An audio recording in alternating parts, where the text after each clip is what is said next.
guys, welcome back to the channel. Today I'm going to be reacting to a video called Winged Hussars Forgotten History. I've watched videos about the Winged Hussars before. I didn't know who they were. They were apparently this sort of elite warriors, Polish warriors, and they were sort of hired by the king or something, and they were super elite and they looked super cool. So I'm very excited to learn more about them. So let's check it out and comment, like, and subscribe.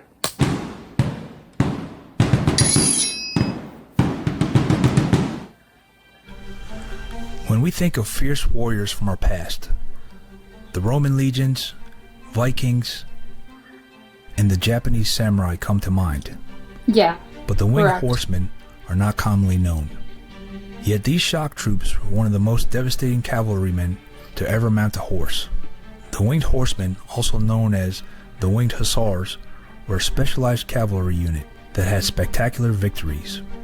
Thanks to their unparalleled horse riding skills, uniquely designed lances, and fierce tactics, they won against most opponents, even when heavily outnumbered.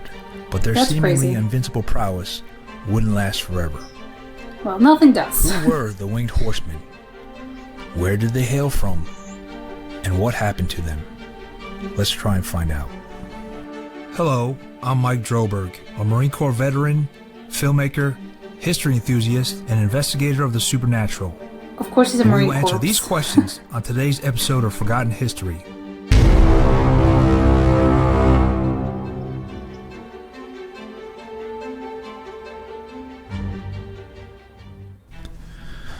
The Winged Horsemen are of Polish-Lithuanian Commonwealth fame. Oh, they were also Lithuanian. However, their roots are said to lie abroad, namely in Serbia. Oh.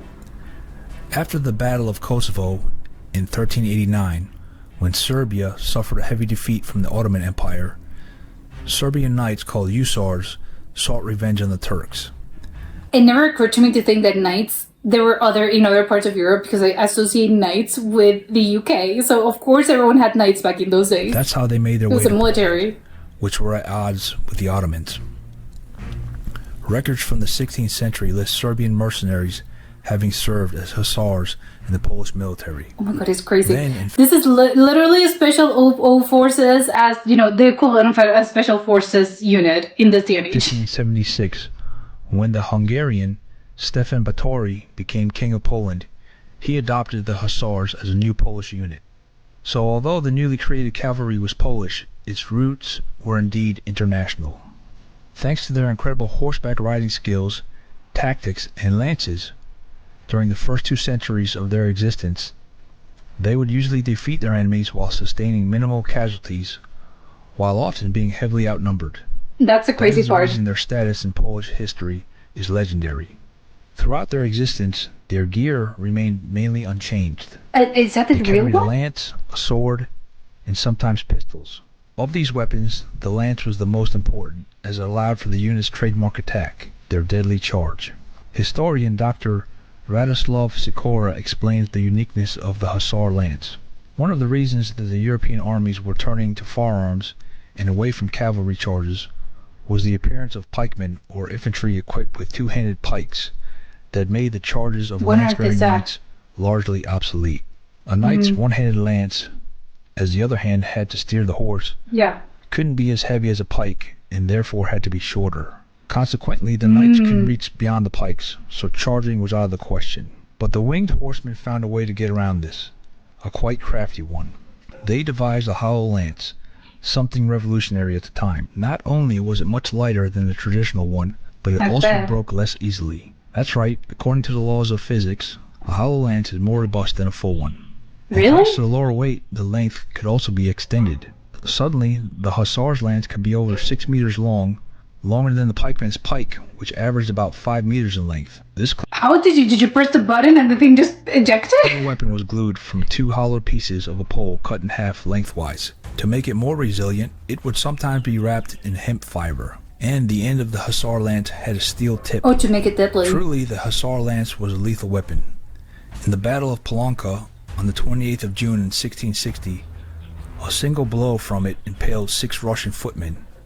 In the Battle of Kochum on the 7th of September 1621, Hussar lances impaled up to 3 or 4 mounted Turks at once. Oh my The god. Hussars would charge an enemy unit at full I mean, I think it's great. Well, it's great if you're in that side. If you're from the other side, well, good luck to you. gallop, wreaking havoc, impaling, trampling, and scaring the living crap out of all those who lived to Yeah, tell the of tale. course. If needed, after passing through the ranks, they'd turn around and charge again.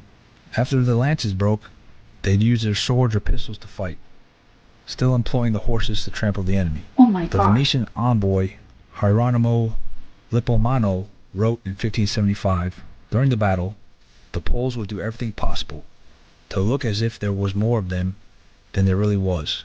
To frighten the enemy, Ah. they dress horses in feathers, attach eagle wings to themselves, and put leopard or bear skins on their shoulders. The I side love of the it. wings, which were attached to wooden slats with eagle, falcon, or vulture I'm wondering if the feathers did serve it was as an aesthetic purpose or did they serve another thing? feathers, and fastened to their backs, would scare off enemy horses. Okay, it was The just to look predator cool. skins were meant to spook enemy soldiers, as did the red war paint they put on their steeds. Oh, they All in also did all, that. the Hussars must have been quite a sight to see in battle. Thanks to their prowess in the outer war, the Hussars were capable of defeating a great variety of enemies, to include the Russians, Ottomans, and the Mongols. The Hussars' charge was unlike any other in the world. For the better part of their approach, they'd be in loose formation, waiting to tighten their ranks just before reaching the enemy. This Must be meant so that trying to scary. hit the horsemen with firearms, which was not accurate as they are today, were highly ineffective against the fast-moving targets. Then, in the final phase of the charge, the Hussar rank, which was typically 100 strong, were tightened, and the enemy musketeers only had enough time to take one shot before the pikemen came in front of them to protect them with their pikes. Before you're done, Musketeers basically. and pikemen often fought together, so the first good shot opportunity was usually their last. Moreover, musketeer firing accuracy was also hindered by the psychological effect of the charging Yeah, you're Hussars stressed. coming straight at them. Encountering a speeding wall of impaling lances and trampling horses must have been a truly horrific experience. It's Due to the awful, charge's yeah. immense effectiveness, it was typically used to break enemy ranks in the decisive phase of a battle. Hussars were also deadly because they were an elite unit. Joining the Hussars was an expensive endeavor. You needed the finances to possess the right horse Oh. and gear to join them, as well as the resources to I foolishly thought they'd give this to you because as in the military. replenish your war losses. This high entry level meant that there was never more than 10,000 of them at any one time, usually only a few thousand. Most Hussars came from well-off noble families. Okay, yeah, so you have to Hussar start service rich. was voluntary, often laden with success, and provided Yeah, of great course. social prestige.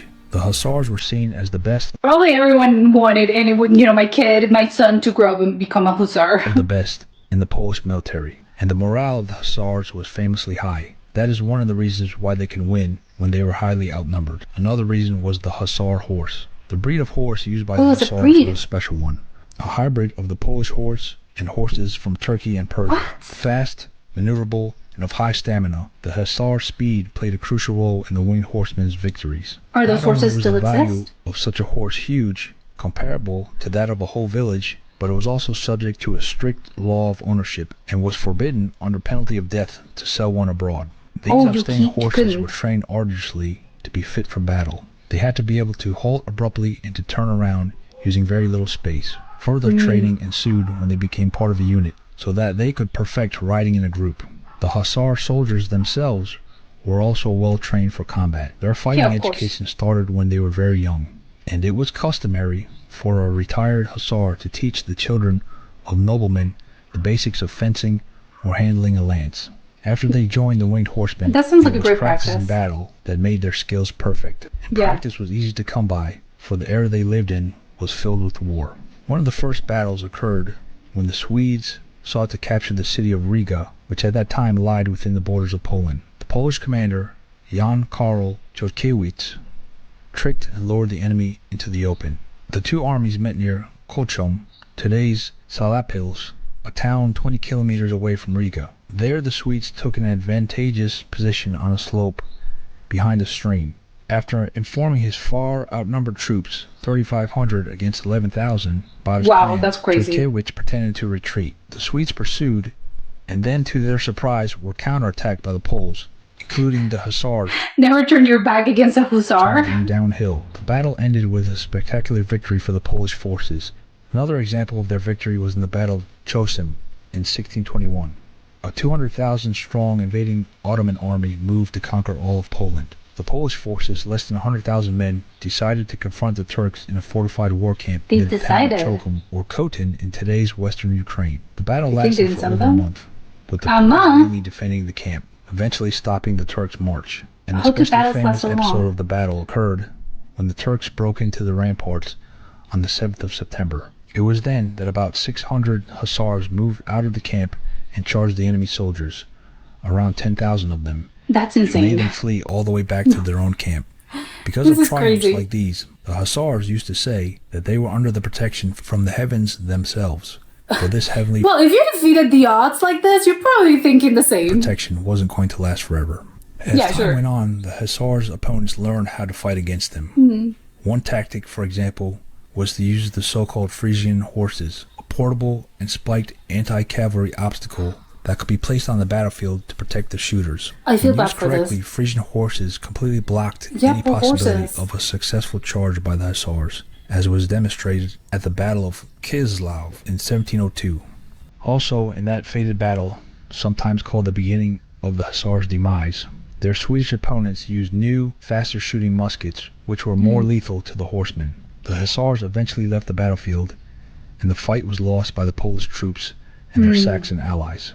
This happened only 18 years after one of the Hussars' greatest triumphs, the Battle of Vienna. Also, during that war, Poles occasionally fought on both sides, an ignoble fact which proved detrimental to the morale of the Polish troops, including the Hussars.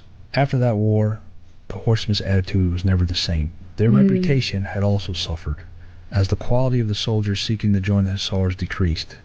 This, as well as the use of anti-cavalry weapons and the improvement of the firearms, and the slumping Polish economy were the main reasons behind the end of the Hussars. They officially ceased to exist in 1776 by decree of the Polish Parliament. Oh, it was literally eliminated. The remnants of their legacy can still be seen in museums, and their spirit still lives on with the Polish land forces of the 11th Armored Cavalry Division. Oh my god, I love it! Thanks for watching today's episode of Forgotten History. Please like, share, and subscribe. Send us your questions or comments, and we'll get back to you as soon as possible. Let us know if you have any show ideas. We're always looking for new topics to discuss, and we'd love to hear from you. Thanks again. Until next time. Wow, it makes me a little bit sad that they declined at some point, because I know obviously it's like all civilizations, all warrior elites, and basically everything, nothing lasts forever. But it makes me a little bit sad that they declined in such a way as if they weren't, their reputation wasn't what it used to be. And maybe it's just a lesson, everything's gonna end at some point, and it doesn't matter if you're riding the coattails and you're super high. It's gonna come at some point, there's nowhere to go but down after a certain time. Of course, you can be there, you can be at the top for many, many years, in this case, probably around a century. But then ultimately, everything's going to end. Every great civilization, every great thing is going to be, it's going to be finished at some point. So I don't know. It's just kind of, that you're trying to get out as maybe before the thing declines. But I just feel, it makes me, again, it's a little bittersweet, as in, on one hand, great, well, everything, nothing lasts forever, which, it's a good sentiment to have, that's what, it's a good thing that things, that, again, nothing lasts forever. But on the other hand, wow, does it really have to end like this? Well, sometimes it does, right? So it's just it just makes me a little bit sad just to see how great they were at one point. But then, that by the end, they weren't that great anymore, and that's why they were able to be defeated. I'm wondering if the others, if you had compared to probably the earlier Hussars, I actually do not know how to pronounce it. I'm pronouncing it as Hussars, but I think it's Hussars, I don't know. But I feel like the ones that came earlier were probably looking down on the ones that came after the last Hussars, as in, oh my god, you're such a disappointment. But I think it was a system, I think, could have been maintained, throughout probably more centuries. I don't know if they could have. I think it was a very particular thing, from what I could tell. It was a combination of factors that I think were very particular to this, to this specific time in history, in social, political, factors that made it possible. And that's why they made it great, right? They were trained. They had this special breed of horses to begin with. And, the cavalry, I think, maybe at one point they weren't thinking about this. But, in 1600, 1500, probably, I think it was around that time period, they weren't thinking, oh my god, they were thinking all battles and all wars are going to be fought, with horses and cavalry and muskets and all of that, and swords and lancets and all of that, and knives. They weren't thinking, oh, there's gonna come something, once upon a time, in a few hundred years. Not all wars or battles are gonna be fought like this. There's gonna be a time where something new comes, new technology comes, and then you're not gonna need that, something as a musketeer, but it's gonna be smaller, and each soldier is gonna be able to carry it. No one was thinking about guns back in those days. Again, the 1500s later, yes. But of course, because they weren't thinking about this, they felt invincible. They were thinking, oh my god, nothing can defeat us. And I can see why. You have this great reputation. You look so incredibly, again, it's a combination of looking awesome, looking very cool, and obviously the psychological aspect and element this has on your enemies. And also, of course, you have the skills to back it up. You have the great horse, the cool looking horse that also knows what it's doing. And of course, you have the fighting skills that make it so. And there's also probably a little bit of luck involved as well, probably. But I think it's probably the psychological aspect of you feeling, so great and at the top of the world that actually probably makes a difference, because I'm not saying that the other enemies, they were just bad soldiers. No, they weren't. It's just, the tactical capabilities of these people made it so that, again, the balance and the odds were stacked in their favor. Is not against them being bad fighters or anything. But again, if you're part of the Hussars, then you're thinking, oh my god, we're going to be on top of the world forever. It's impossible not to, just because, again, you're feeling, we are 1600, and then we're defeating armies of 15,000. Of course you're going to be feeling, I've been touched by God, I've been touched by the divine. We are brought here by a greater sort of thing, a greater divine purpose. They're going to be mythical, and they have the skills to back it up. So I wouldn't, they were cocky, and I kind of believe them. It's sort of, well, yeah, of course, if you had been part of that, you would also have been cocky. They had the thing to back it up. It wasn't just being sort of, oh, I'm the greatest, and okay, yeah, you want to roll your eyes. No, I mean, they looked quite scary. I don't even want to think of being on the opposite end of being on the enemy lines from them. Across from them, because you would be feeling as well, oh my god, no, yeah, sure, I think I'm gonna retreat, I'm gonna back up, just because, again, it must have been such an incredible sight to see. You're there in your little, you have your little musket, or you have your little sword, and then you see those guys, this army of guys, because you don't even need that much. It's just, 600s, 1500s, sure, you don't need that many of them. When they are these creatures that you're probably, they have their faces covered, they have this beautiful armor, and of course you have these giant wings, and the horses are also they had skins, some bear skins and stuff. Yeah, you're also thinking, you know what, yeah, sure, it's fine, I'm gonna retreat, here's my white flag, because it would have been quite a sight, and quite a scary sight. Obviously, again, if you're on the opposite end, you're not gonna like this view. But of course, then they had the thing to back it up, and being like, yeah, sure, we are great for a reason. I thought, I don't know why, I thought, the king sort of decreed them, yeah, sure, they're going to be the fighters. They started being mercenaries. I love the origin, was sort of very, not sketchy, but it wasn't just, I don't know, I thought maybe the king sort of, a king said, oh my god, I have to do something about, the military thing. I'm going to create this special forces of elite fighters. No, it didn't really occur like that. Maybe that's just a more modern thought. It just sort of, they adapted them from another culture, but I think maybe Poles are also part of that culture. But obviously, because I know the borders have changed so much throughout the years. But it was something like, no, it came along very differently. It wasn't so much as the political part of a king, making the decree. No, it was something that the origins happened somewhere else. I would like to see actually who actually originated this, as in who was the person that came with this idea of, you know what, we're gonna have, this wings, and we're gonna have these horses, and we're gonna be looking super cool and like demons, and that's gonna scare the enemy.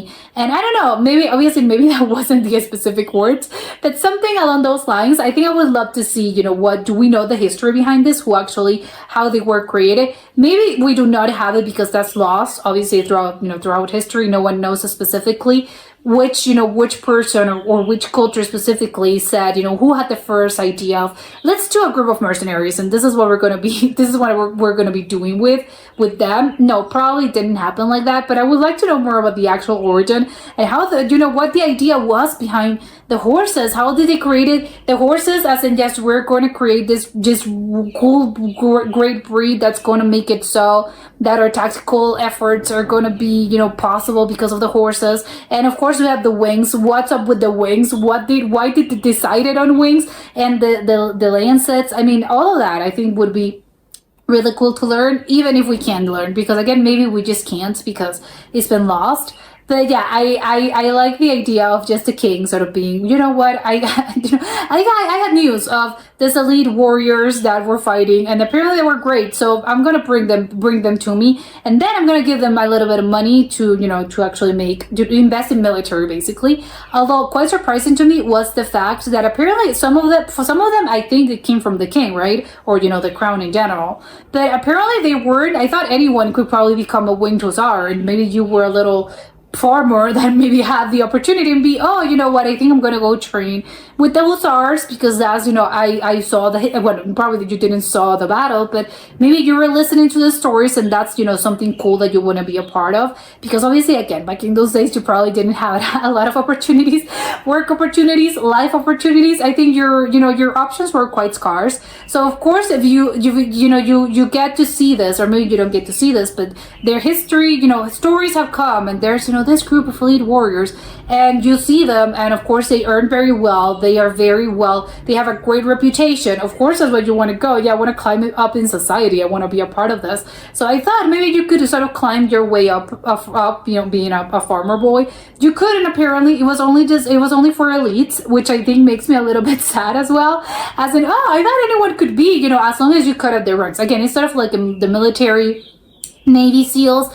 Anyone can join technically, as long as you actually have the requirements. But if you work very hard at this, you'll probably make the cutoff, and then again they'll train you, and then basically anyone can do this.